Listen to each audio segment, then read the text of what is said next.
Hi friends, ఈరోజు మనం సొరకాయ జ్యూస్ను ఏ విధంగా తయారు చేసుకోవాలో చూద్దాం.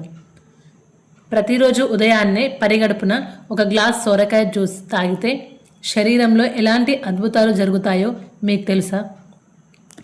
బరువు తగ్గడం దగ్గర నుంచి చర్మం మెరిసిపోవడం వరకు ఈ ఒక్క జ్యూస్ చేసే మేలు అంతా ఇంత కాదు. కాబట్టి ఈ వీడియోను పూర్తిగా చూడండి. ఇప్పుడు సొరకాయను తీసుకొని దాన్ని శుభ్రంగా కడిగి దాని తొక్కని తీసేసి ముక్కలు ముక్కలుగా కట్ చేసుకుందాం. చాలామంది సొరకాయ అనగానే దాన్ని కర్రీ చేసుకున్నా సరే, ఈ విధంగా ఎలా అయినా జ్యూసులు చేసుకున్నా, ఏ విధంగా తినడానికి కూడా సొరకాయని చాలామంది ఇష్టపడరు. కానీ ఇందులో చాలా ఉపయోగాలు ఉన్నాయి ఈ జ్యూస్ని తీసుకోవడం వలన. ఇందులో 92% నీటితో పాటు ఫైబర్, విటమిన్ సి, పొటాషియము పుష్కలంగా ఉంటాయి. మరియు ఇది మన శరీరానికి ఒక న్యాచురల్ డీటాక్సి డ్రింక్ లాగా పనిచేస్తుంది. ఈ సొరకాయ జ్యూస్ను తాగడం వలన చాలా ఆరోగ్య ప్రయోజనాలు ఉన్నాయి. ముఖ్యంగా బరువు తగ్గాలనుకునే వారికి మాత్రం ఇది చాలా మంచి బెస్ట్ జ్యూస్. ఇందులో క్యాలరీలు తక్కువగా, ఫైబర్ ఎక్కువగా ఉంటుంది. కాబట్టి చాలా ఈజీగా బరువు తగ్గగలుగుతారు.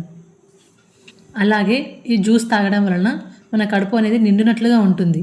కాబట్టి అనవసరమైన ఆకలి అనేది వెయ్యదు. మరియు ఈ జ్యూస్ తాగడం వలన గ్యాస్, ఎసిడిటీ, మలబద్ధకం సమస్యలతో బాధపడే వారికి ఇది అద్భుతమైన మందులాగా పనిచేస్తుంది. మన పొట్టను కూడా చాలా లైట్గా, హెల్దీగా ఉంచుతుంది. ఈ జ్యూస్ చేసుకునే ముందు సొరకాయ ముక్కను రుచి చూడాలి. ఒకవేళ సొరకాయ చేదుగా ఉంటే మాత్రం అస్సలు తాగకండి. చేదు సొరకాయ జ్యూస్ తాగడం వలన ఆరోగ్యానికి చాలా ప్రమాదకరం.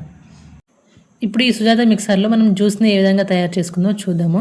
ఫస్ట్ ముక్కలన్నీ తీసుకొని ఒకటి ఒకటి వేస్తూ అందులో ఇట్లా ప్రెస్ చేస్తూ ఉంటే జ్యూస్ అనేది ఒక సైడ్ వచ్చేస్తుంది, పిప్పి అనేది కూడా వేరుగా వచ్చేస్తుంది. ఈ విధంగా చుక్క నీరు లేకుండా జ్యూస్ని ఈజీగా తయారు చేసుకోవచ్చు. ఈ జ్యూస్ తాగడం వల్ల శరీరంలో ఉన్న చెడు వ్యర్థాలను బయటకు పంపించేస్తుంది. దానివల్ల మొటిమలు కూడా తగ్గి చర్మం న్యాచురల్గా గ్లో అవుతుంది. అలాగే బీపీని కూడా కంట్రోల్లో ఉంచుతుంది. మరియు గుండెని కూడా ఆరోగ్యంగా ఉంచుతుంది. చూసారు కదా ఫ్రెండ్స్, ఈ సొరకాయ జ్యూస్ని మనం ఏ విధంగా తయారు చేసుకున్నామో. ఈ వీడియో కనుక మీకు నచ్చినట్లయితే please like, share and subscribe చేయడం మర్చిపోకండి.